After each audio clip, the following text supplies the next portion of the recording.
இன்றைக்கும் கர்த்தர் உங்களோடு கூட பேசும்படியாக கொடுத்த வசனம் எபிரேயர் 9ஆம் அதிகாரம் 22வது வசனத்தின் பின்பகுதி. இரத்தம் சிந்துதல் இல்லாமல் மன்னிப்பு உண்டாகாது என்று சொல்லி இந்த வசனம் சொல்கிறது. இன்றைக்கும் கேட்டுக்கொண்டு இருக்கிற குடும்பத்தின் பிள்ளைகளாகி உங்கள் ஒவ்வொருவரோடு கூட கர்த்தர் பேசுகின்றார். கர்த்தரிடத்திலிருந்து நம்ம ஒவ்வொருவரும் கூட பெற்றுக்கொள்கிற மிகப்பெரிய ஆசீர்வாதம் பாவ மன்னிப்பு. பிரியமானவர்களே, கர்த்தருக்கு அற்புதம் செய்வது எத்தனை ஒரு அற்புதம் வேண்டுமானாலும் அவரால் செய்யக்கூடாத காரியம் ஒன்றுமே இல்லை. அவர் அற்புதங்களின் தேவன், அவர் அதிசயங்களின் தேவன். தண்ணீரை திராட்சரசமாய் மாற்றுவது, வியாதிகளை குணமாக்குவது, அதெல்லாம் அவருக்கு ஒரு எளிதான காரியம். மரித்தோரை உயிரோடு எழுப்புவது அவருக்கு எளிதான காரியம். என்ன அற்புதம் வேண்டுமானாலும் இயேசு கிறிஸ்து எளிதாய் செய்து விடுவார். ஆனால் அந்த பாவ மன்னிப்பை பெற்றுக்கொள்ள வேண்டுமானால் ஒரு சாதாரணமான ஒரு காரியம் அல்ல. தேவன் அவருடைய ஒரே பேரான குமாரனை இந்த உலகத்துக்கு அனுப்பினார். இரத்தம் சிந்துதல் இல்லாமல் பாவம் மன்னிப்பு இல்லை. பாவம் மன்னிக்கப்பட வேண்டுமானால் இரத்தம் சிந்தப்பட்டே ஆக வேண்டும். அதற்காகத்தான் அவருடைய குமாரனாய் இயேசு இந்த உலகத்திற்கு வந்து மிகவும் பாடுபட்டு வேதனை அனுபவித்து ரத்தம் சிந்த வேண்டியதாக இருந்தது. பிரியமானவர்களே, பாவங்கள் ஒரு மனுஷனுடைய வாழ்க்கையை கெடுத்து போடும். பாவம் ஒரு மனிதனுடைய வாசலிலே படுத்துக்கொள்ளும். அது மிகவும் கொடியது பிரியமானவர்களே.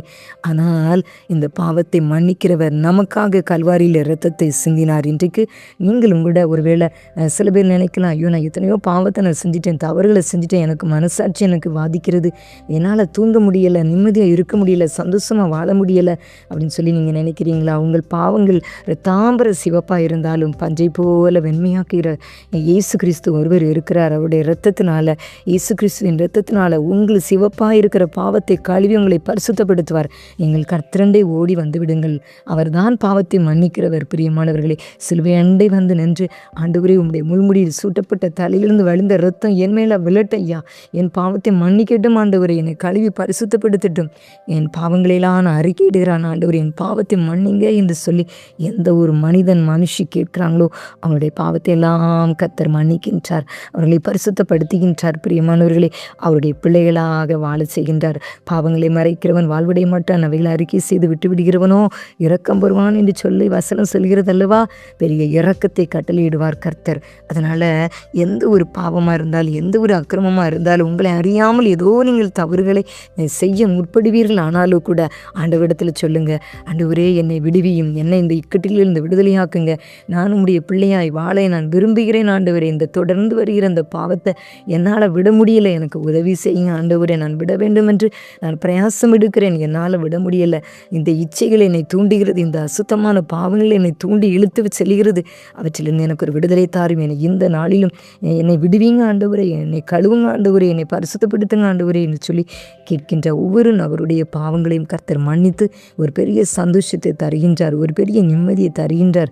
விலையேறப்பட்ட ரட்சிப்பின் சந்தோஷம் உங்கள் உள்ளத்துக்குள்ளே வரும்பொழுது எவ்வளவு உலகம் கொடுக்கக்கூடாத ஒரு பெரிய பாக்கியம், ஒரு சிலாக்கியம். பிரியமானவர்களே, நிச்சயமாக எல்லா வினைகள் ரட்சிக்கப்படும் பொழுது கர்த்தர் எல்லா இருளின் ஆதிக்கத்திலிருந்து உங்களை விடுதலையாக்கி விடுவித்து பரலோகம் கொடுக்கிற சந்தோஷத்தை உங்களுக்கு தந்து உங்கள் குடும்பத்தை ஆசீர்வதிப்பார், உங்கள் குடும்பத்தை கட்டுவார். சத்துருவினுடைய திட்டங்கள், சாபங்கள் உங்களை தொடர்ந்து வராதபடிக்கு எல்லாவற்றையும் கர்த்தர் இரத்தம் சுட்டெரித்து போடும்.